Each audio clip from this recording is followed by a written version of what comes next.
Hello. Kuni miidiyaa ODM jedhamudha. Biyya Ameerikaa kutaa Massachusetts magaalaa Cambridge keessaan bilbila Yuunivarsiitii Wallooti laata? Mee maqaa keerraa jalqabiiti waan achi keessa jiru naa himi eenyu jedhamta? Maqaan koo Jabisee Gammadaan jedhama. Barattuu Sooshoolojii waggaa lammaffaa Walloo Yuunivarsiitii. Amma haalli keessa jiru haala baay'ee nama jibbisiisudha. Barattoonni Oromoo rakkoo guddaa keessa jiru. Jaallatee wal dhufan biyyuu adii wal jiran tajaajila keessee waan tokko gochuu hin dandeenye. Rakkoo guddaa keessa jirra. Lafa deemsi dhagaan darbatu doormii keessatti gallee buluu dandeenyu. Kunoo lafa galumatti nu galchanii jalli keessa bulu kaatoonni simintoo baay'ee dilannaa irratti nama kana maataa jedhu gaafatu jiru. Kana biratti haalli wanta nyaati daandii duratti agabuu keenya hoollaa namni waan tokko nuti irra keenya gaafachaa jiru rakkoo guddaa. Barattuu Lalisee keessumattuu haalli shamarran keessa jirtan addumaan immoo maal fakkaata? Mee haala shamarran Oromoo Yuunivarsiitii sana keessa jiranii naaf ibsi maalu? Amma akka keessa jirutti amma doormii keenyatti galuu hin dandeenye lafa deemnu tumuu dhagaa nuti darbatu duruu kutuu akkasuma bilisummaa illee hin qabnu deemnee booruu hin dandeenyu gadi baanee deebi'uu hin dandeenyu ijoollee dhuma irratti gaafa nu deemee jiru dhiiraa warra kan keenyaa warra nuti qaama kana bukkee deemnee amma tokko gaamma argatti biyyaa adii wal ta'e amma kan akkas nu reeban amma akkas dhagaa nuti darbatamu keessa jara kanaan dhiisaa jedhee malee tarkaanfii tokko illee wanta irratti hidhatanii qaban dhumarratti federaalii erga jijjiiranii booda amma tokko yookiin akka jiru erga hubatanii booda federaalii sana keessa Oromoon wanta jiranii xiqqoo ishee nima dhaabatanii amma xiqqoo ishee amma nuufan arraachu. Haa ta'u malee barumsa immoo jalqabdaniittu Lalisee barumsa keessa eegaltaniittu moo attami?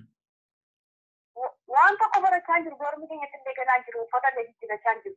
Akkasitti adda galmatti naqanii galma keessaa baay'ee kan naqamaarra nuti doormiitti galaan jiru barumsa barachaa jiru barumsi illee addaan citee jira deemtee guddaa keessatti bakka nama nuuf dhimma qabne nama itti himu qabne. Erga doormii shamarranii keessa illee galuun isiniif hin eeyyamamne eessa jirtu ree Lalisee? Halloo silaa saba isaaniiti gara kan buufattanii jirtu ree? Galma eebbaaf qophaa'e achi keessatti shamarranii illee dhiira Oromoo iddoo tokkotti walitti nu qabanii achi keessatti jirra galma lafa eebbaaf qophaa'e naqanii gaheenya jechuudha. Waan ajaa'ibaati kun.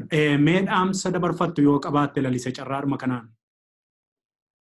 Dhaamsa dabarfatu uummata Oromoo akka nu qabanii nuuf akka birmatan nama biraan qabnu biyya Oromaa keessa jirra onnee gabba'uu hin dandeenyu boqonnaa dhabneessa lubbuu keenyaaf baay'isanii irra waan ta'eef uummanni Oromoo akka nuuf birmatu bakka isaan malee qabnu waan ta'eef uummanni Oromoo nuuf birmatee rakkoo keenya kanaaf furmaata akka nuuf ta'u mootummaa nu gaafachuu qabu malee ammallee lubbuu keenyaaf baay'ee sodaannee irra nagaa gallatee duunee gallatee maatii keenyatti wanti beekamaa jiru waan ta'eef yaadaraa uummata Oromoo nuuf birmataa jechuun barbaada.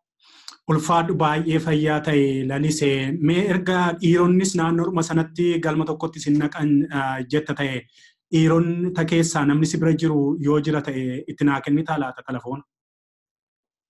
Tole haa ta'u. Haaloo eenyu jedhamta Yuunivarsiitii Wallooti natti fakkaata?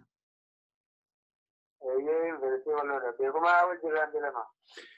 Barataa beekumaa ol jirra mee haala keessa jirtan gabaabinaan ibsi amma Laliseen addumaan waan shamarran keessa jiranii fi akka galma tokko keessatti hidhamtanii jirtan doormii irraallee akka ittifamtanidha kan dubbatamaa jiru. Meeti immoo waan ilaalaa jirturraa mee waan jiru cuunfii naa himi. Wanti nuti keessa jirru waan dhala namaaf malleedha. Wanta dhalli namaa waan baay'ee nama gaddisiisu amma kana simannaa dhabuu keenya Oromoon kamillee kun bajaan jira tiktoota kan nuti nuti kun bajaan jiru nuti amma kan waan nama dhibu isheen tun yaadan taa'ee meeqa turaadha yoo xiqqaate ganaa sakaleessa nyaanneen galgala isaatti kudha tokkotti eeggate akka kana nyaannee galgala isaatti kudha tokkotti kaleessa nyaanne har'a sakaleessa nyaanne har'a galgala nyaamman nyaatti jaaru wal ta'een qabatti yomman nyaatti kan irratti galgala kaasonii keessa fuuldura gogaa irra galma eebbaa fi kaane keessa sarratti yoo galgalamoo waan ajaa'ibaa dhiiraaf boortee kan guddan tokko tokko jirbii jala irratti koo tokko irra isaarra jirtee jala isaarra fuudhee tayyuu waan tokko jirbii illee qullaa keenya akka dhalanneetti wayyaa qaama tolfanneeru biyyan qorra akka dhabbii biyyaa qoru uummati mata biyyaa beeka kana keessa rakkachaa fuudhee. Waan ajaa'ibaati. Meegaa barataa mee Oromoon maal irraa eegdu? Mee dhaamsa kana maal sinii dabarsu mee carraa kanaan dhaamsa qabdu yoo qabaatte madhume.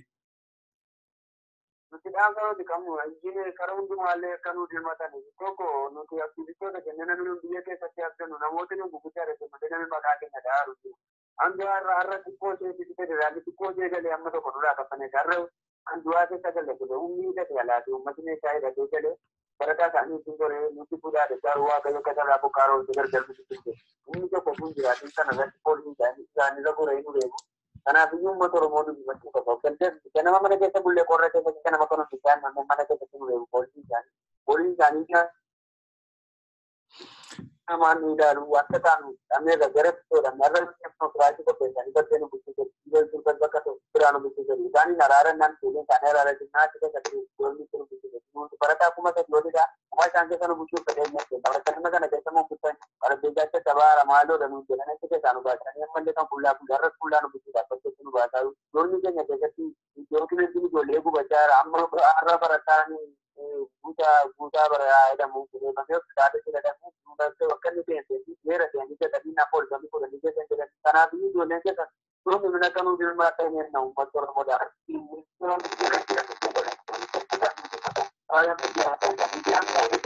Keessattuu kaafame afaan federaalaa deeman keessatti afaan jajjabuu hin deemneen akkeetti miidhamaa kanaaf namni kamuu nu dirmachuu qaba Oromoo kan ta'e Oromoon amma nu dirmanne gaafa nu dirmuu kan nu Egaa barataa jirraa akkuma kana lalisee ammas deddeebinee haala keessa jirtan isin gaafannaa egaa mee waaqni isin bira haa dhaabatu isiniin jennaa gaa daawwattoota keenya haalli barattoonni Oromoo yuunivarsiitii Walloo keessa jiran akka dhageessan kanadha silkiin illee baay'ee nu rakkisaa jira. Amma barattoota 3,000 oltu iddoo tokkotti nam'ee dhiiraaf shamarran iddoo tokkorra naqanii simmintoorra wayyaa qaamatti uffatan qofaadhaan akka bulan shamarran wayyaa geggeddarachuudhaaf carraa akka hin arganne doormii akka bulaa hin jirre kan dhagaa jirru. Bifuma kanaan immoo beelaan rakkinaan akka barattoota kana dararsaa jiran kan argamaa jiru. Sabni Oromoo alaaf keessaa barattoota Oromoo yuunivarsiitii Walloo keessa jiraniitiif akka dirmatu gamanumaan akka qophii miidiyaa ODM'tti dhaamsa dabarsinaa. Mee walitti deebina haala jiru hundumaa akkuma kana hubadheen isinitti dabarsa daawwattoota keenya nagaatti.